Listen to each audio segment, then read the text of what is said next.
Hi, this is Venkat working in SA Engineering College as Assistant Professor in EC Department. I am going to take the topic of discrete Fourier transform. Let us go to the topic, the discrete Fourier transform. What's a discrete Fourier transform? Before going to a discrete Fourier transform, let us discuss about a Fourier transform. What is a Fourier transform? Fourier transform is a technique which is going to analyze a continuous signal. So the continuous signal which are represented in a time domain, we are going to convert into frequency domain, then we are going to analyze. That is why it's named as a Fourier transform. So why we have to go for the Fourier transform?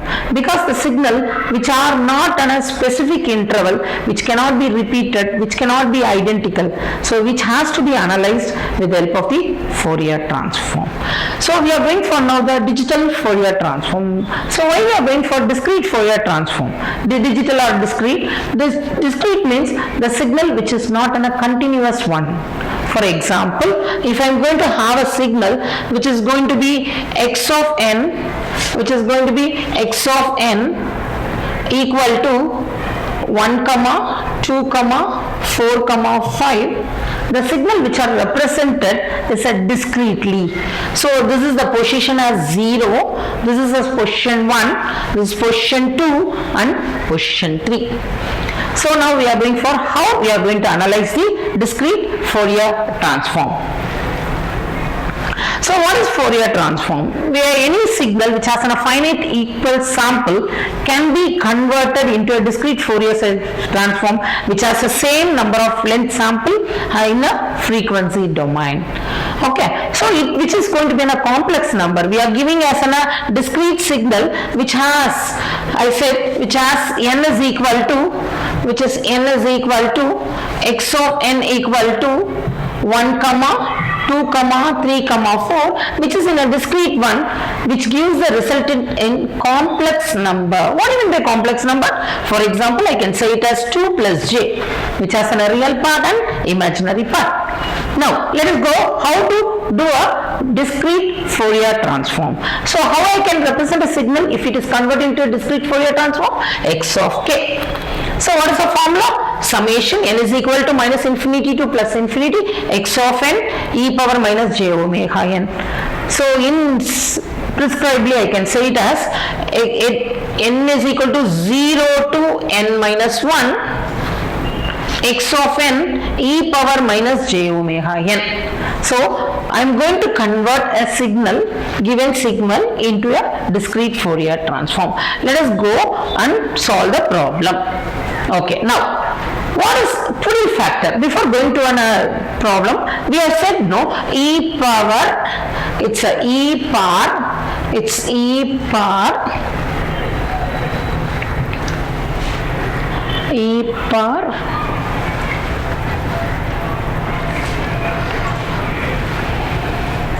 so e power minus omega n. What is omega? Omega is nothing but 2 pi k by capital N. So this is called as a Twiddle factor or a phase factor.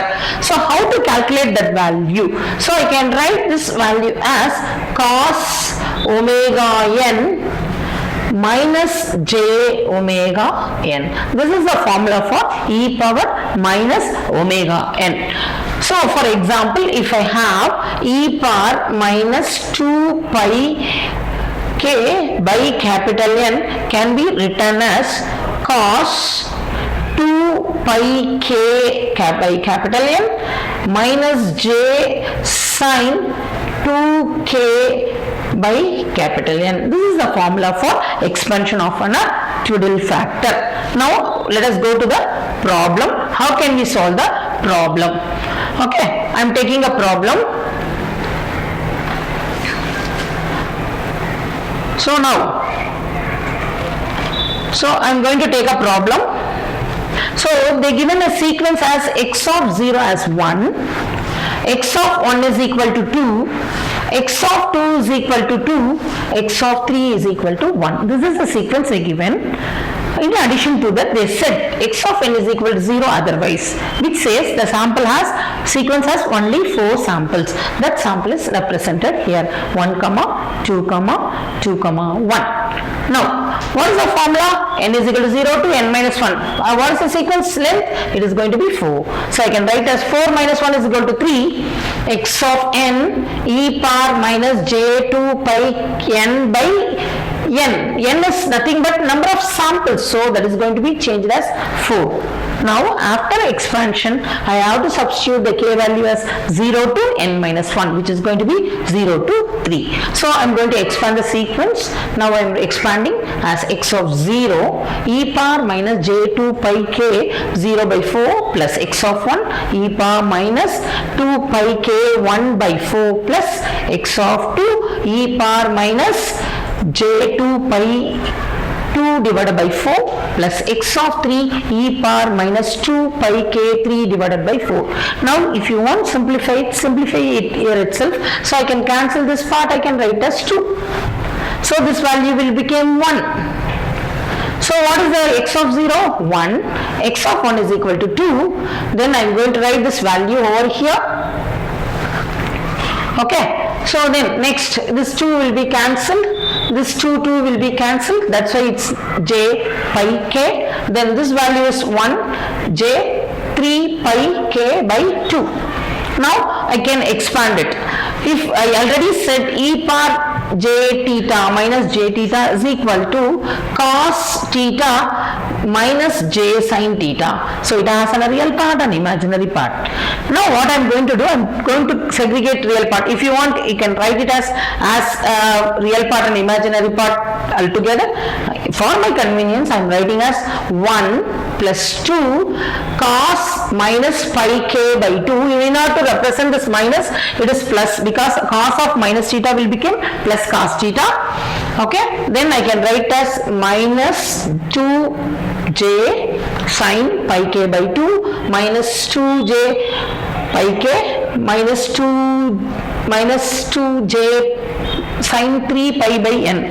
So, again I am repeating, plus j, the 2 is there, 2j pi k by 2, then minus 2 sin pi k minus 1 into sin 3 pi k by 2.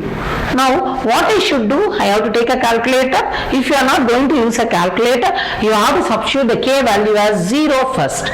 So, when you are substituting 0 over here, the sin value will reduce to 0 and cos value will goes to 1. So, I will be getting 1 plus 2 plus 2 plus 1. So, altogether I will be getting as a 6.